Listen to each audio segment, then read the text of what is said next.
ఈ ఉదయం వాక్యం వింటున్న తల్లి, ప్రియ తండ్రి, కుటుంబంలో ఏ యుద్ధాన్ని అనుభవిస్తూ దేవుని సన్నిధికి వచ్చావు?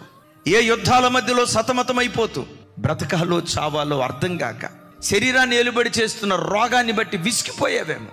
ఎంత కష్టపడినా రెక్కాడినా డొక్కాడని పేద పరిస్థితి అనుభవిస్తూ కష్టార్జితమంతా వడ్డీలకు, మందులకు, మాకులకు ధారపోస్తూ సిల్లి సంచులు వేసుకున్న డబ్బులాగా నీ ధనం మారిపోయి ప్రతి విషయంలో యుద్ధం యుద్ధం యుద్ధం యుద్ధాన్ని అనుభవిస్తూ ఈరోజు దేవుని సన్నిధికి వచ్చావేమో. ఓ మాట, నిన్ను ఆవరించిన పోరాటాలు ఎంత భయంకరమైనవైనా నీ దేవుని కంటే బలమైనవి కాదు.